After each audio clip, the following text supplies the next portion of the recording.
नमस्कार, मैं नेहा तिवारी और आप देख रहे हैं बातें यूपी की। आइए शुरुआत करते हैं अपने खास कार्यक्रम यूपी दिस वीक की, लेकिन सबसे पहले नजरें हेडलाइंस पर। प्रदूषण से निपटने के लिए मेरठ मंडल के सभी जिलों में 15 फरवरी तक ग्रेप लागू।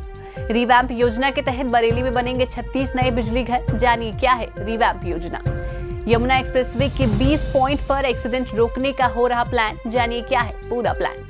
यूपी मिशन गौरव सम्मान की लिस्ट में बॉलीवुड के जैंगम इमाम अली फिल्म से बनी पहचान। कानपुर की ऐतिहासिक धरोहरों के बारे में बताएंगे मेट्रो स्टेशन। और अब खबरें विस्तार से। प्रदूषण से निपटने के लिए मेरठ मंडल के सभी जिलों में ग्रेडेड रिस्पांस एक्शन प्लान यानी कि ग्रेप 15 फरवरी तक लागू कर दिया गया है। केंद्रीय प्रदूषण नियंत्रण बोर्ड की ओर से ग्रेप को लेकर जारी गाइडलाइन के आधार पर कूड़ा कहीं न जले और जाम न लगे, इस पर खास ध्यान दिया जाए। साथ ही जिन जगहों पर प्रदूषण अधिक वहां पानी का छिड़काव कराया जाए। जाम से बचने के लिए ट्रैफिक डायवर्जन, बिना प्रदूषण सर्टिफिकेट वाहनों का परिचालन न होने दें। गैर पार्किंग स्थलों पर खड़े वाहनों का चालान किया जाए। साथ ही एनसीआर में 10 साल पुराने डीजल के वाहन और 15 साल पुराने पेट्रोल वाहनों पर पाबंदी है। ऐसे वाहनों को सख्ती से जांच कर जब्त किया जाए। किसी भी वाहन में बिना प्रदूषण नियंत्रण प्रमाण पत्र के वाहनों का संचालन नहीं होने दिया जाए। अब समझिए क्या है ग्रेडेड रिस्पांस एक्शन प्लान।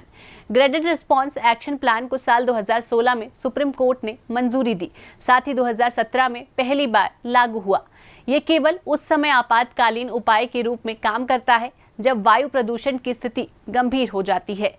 अब समझिए कि ये अभी लागू क्यों किया जा रहा है। ग्रेडेड रिस्पांस एक्शन प्लान लागू करने की सबसे बड़ी वजह यह है कि सर्दियों में पेट्रोल डीजल से चलने वाले वाहनों से निकलने वाले धुएं के प्रदूषणकारी कण हवा में नीचे बैठ जाते हैं।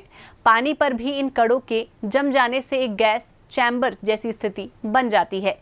मेरठ में प्रदूषण की मौजूदा स्थिति पर अगर बात करें तो दिल्ली से सटे इलाकों में वायु गुणवत्ता सूचकांक 400 के ऊपर पहुंच गया है, जबकि यूपी के मेरठ में एयर क्वालिटी इंडेक्स 500 से भी ऊपर है, जो खतरनाक श्रेणी के अंतर्गत आता है। और अब बढ़ते हैं अपनी दूसरी खबर की ओर। बरेली जिले में बिजली सप्लाई व्यवस्था बेहतर करने की कवायद शुरू हो गई है। रिवैम्प योजना के तहत जिले में 36 नए बिजली घर स्थापित किए जाएंगे। इसमें 27 बिजली घर ग्रामीण इलाकों में बनेंगे और 9 बिजली घर शहरी क्षेत्र में स्थापित किए जाएंगे। 36 नए बिजली घर शुरू होने से जिले में बिजली की कमी में सुधार होगा। साथ ही ट्रिपिंग, ओवरलोड जैसी परेशानी कम हो जाएगी।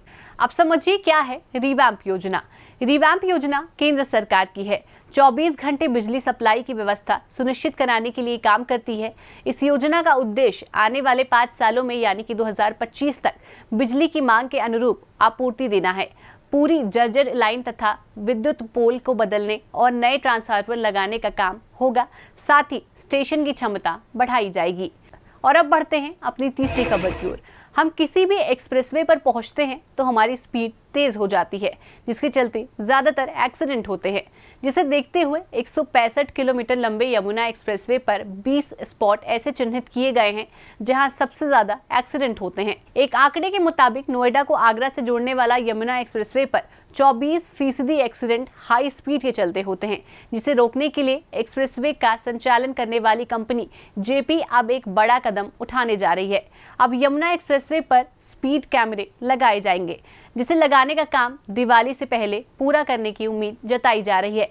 वो स्पॉट कौन कौन से होंगे अब ये समझ लीजिए।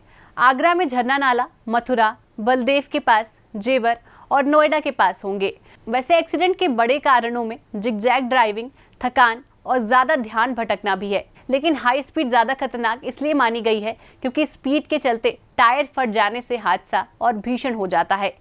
आरटीआई थोड़ी पुरानी है, लेकिन 11 नवंबर 2016 को जो सूचना उपलब्ध कराई गई थी उसके अनुसार जहां वर्ष 2015 में जेवर टोल से 62,71,147 वाहन गुजरे थे, लेकिन उसमें से ओवर स्पीडिंग के लिए चालानों की संख्या सिर्फ 8,165 थी। मतलब 10,000 वाहनों में से सिर्फ 13 वाहनों का चालान हुआ था। अब जानिए साल 2012 से 2015 तक जेवर टोल पर कितने वाहन गुजरे और कितनों का चालान कटा।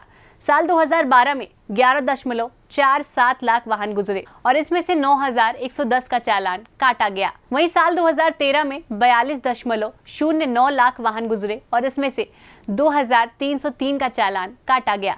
साल 2014 में 53.79 लाख वाहन गुजरे और इसमें से 2,915 का चालान काटा गया। साल 2015 में 62.71 लाख वाहन गुजरे और इसमें से 8,156 का चालान काटा गया।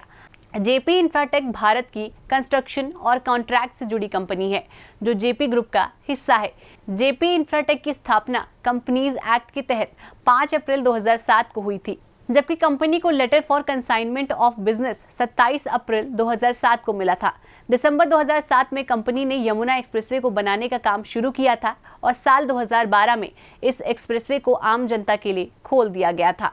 और अब बढ़ते हैं अपनी चौथी खबर की ओर। उत्तर प्रदेश माध्यमिक शिक्षा बोर्ड के महत्वाकांक्षी कार्यक्रम मिशन गौरव सम्मान की लिस्ट में राष्ट्रपति, रक्षा मंत्री और कई राज्यपालों समेत बड़ी दिग्गज हस्तियों के साथ साथ बॉलीवुड फिल्म निर्माता जैगम इमाम का नाम भी शामिल है। अगर आप नहीं जानते कौन है जैगम इमाम तो जान लीजिए।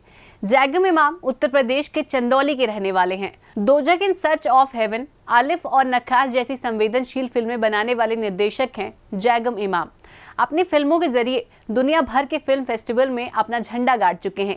1 दर्जन से अधिक फिल्म पुरस्कार हासिल करने वाले निर्देशक इस समय Indian international film festival of Boston, America में बतौर बोर्ड डायरेक्टर भी शामिल हैं। उनका कहना है कि उत्तर प्रदेश से उनका विशेष जुड़ाव है। अंतर्राष्ट्रीय स्तर पर देश का झंडा बुलंद करने वाले जैगम इमाम बॉलीवुड के अकेले ऐसे निर्देशक हैं जिनका नाम इस सम्मान सूची में है। आप समझिए क्या है मिशन गौरव सम्मान। उत्तर प्रदेश माध्यमिक शिक्षा बोर्ड इस वर्ष अपने शताब्दी वर्ष समारोह में प्रवेश करने जा रहा है। इस अवसर पर यूपी बोर्ड ने उत्तर प्रदेश माध्यमिक शिक्षा बोर्ड से पढ़कर निकले ऐसे सभी छात्र छात्राओं का सम्मान करने की योजना बनाई है जिन्होंने पढ़ाई करने के बाद देश और विदेश में अपने नाम का डंका बजाया और तो और अपने साथ साथ बोर्ड का नाम भी रोशन किया है। उन सभी महान विभूतियों को यूपी बोर्ड द्वारा इस शताब्दी वर्ष में सम्मानित किया जाएगा, जिसके लिए गौरव मिशन अभियान चलाया जा रहा है। अब जान लीजिए कि इस लिस्ट में और कौन कौन शामिल है। सरकार के द्वारा जारी की गई इस लिस्ट में राष्ट्रपति रामनाथ कोविंद, रक्षा मंत्री राजनाथ सिंह समेत कई दिग्गज मंत्रियों और राज्यपालों के साथ 79 लोगों का नाम शामिल किया गया है। इस लिस्ट में राष्ट्रीय और अंतर्राष्ट्रीय स्तर पर कला, साहित्य, राजनीति, चिकित्सा, शिक्षा, खेल, विज्ञान आदि क्षेत्रों में विशेष पहचान बनाने वाले शख्सियतों का नाम शामिल है। माध्यमिक शिक्षा परिषद अपने शताब्दी वर्ष कार्यक्रम में इन दिग्गज हस्तियों को सम्मानित करेगा। इसमें मुख्य अतिथि के तौर पर प्रधानमंत्री नरेंद्र मोदी भी शामिल होंगे। और अब बढ़ते हैं अपनी 5वीं यानी आखिरी खबर की ओर। कानपुर वासियों को जल्दी ही मेट्रो की सौगात मिलने जा रही है। 3 मेट्रो ट्रेनें कानपुर मेट्रो के डिपो में भी पहुंच चुकी हैं। नवंबर महीने में मेट्रो का ट्रायल रन शुरू हो जाएगा। मेट्रो के ट्रैक और स्टेशन लगभग बनकर तैयार हो गए हैं। जल्द ही ये स्टेशन ऑपरेशनल हो जाएंगे। खास बात तो ये है कि इन मेट्रो स्टेशनों को कई तरह की सुविधाओं से लैस किया गया है। इसके साथ ही यह ऐतिहासिक धरोहरों के बारे में भी बताएंगे। कानपुर मेट्रो को विशेष थीम के आधार पर डिजाइन किया गया है। स्टेशन का बाहरी हिस्सा, जिसमें उस स्टेशन के आसपास की ऐतिहासिक धरोहरों को दर्शाया गया है, जिसके जरिए लोगों को आसानी से पता चल सकेगा कि किस क्षेत्र में कौन सी ऐतिहासिक धरोहर मौजूद है। वहीं बाहर से आने वाले लोगों के लिए भी काफी मददगार साबित होगा। इसका उद्देश्य ऐतिहासिक धरोहरों से जुड़ाव कराना है। जानकारी के मुताबिक कानपुर मेट्रो यहाँ के लोगों के लिए सरकार की ओर से दी गई बड़ी सौगात है। इसकी संरचना को कानपुर के लोगों के हिसाब से बनाया गया है। इसलिए आईआईटी से मोती झील तक बन रहे कॉरिडोर के सभी 9 स्टेशनों के बाहर की थीम क्षेत्र की ऐतिहासिक धरोहरों व कल्चर के हिसाब से रखी गई है। साथ ही स्टेशनों के बाहर विशेष थीम आधारित आर्ट बनाने का उद्देश्य लोगों को शहर से जुड़ाव महसूस कराना है। इसके जरिए लोग मेट्रो से जुड़ाव महसूस करेंगे और शहर की ऐतिहासिक धरोहरों को भी जानेंगे। माना जा रहा है कि Uttar Pradesh metro rail corporation यानी कि यूपीएमआरसी की ओर से उठाया गया ये कदम ऐतिहासिक धरोहरों के इतिहास को लोगों तक पहुंचाने के लिए काफी कारगर साबित होगी। यूपी दिस वीक में आज इतना ही। कुछ नई और जानकारी के साथ फिर होंगे हाजिर। और अब आपसे एक जरूरी बात, अगर आप हमारी ये वीडियो फेसबुक पर देख रहे हैं तो पेज को लाइक जरूर करें। अगर इंस्टाग्राम पर देख रहे हैं तो फॉलो करना बिल्कुल ना भूलें। अगर यूट्यूब पर देख रहे हैं तो सब्सक्राइब और शेयर जरूर करें।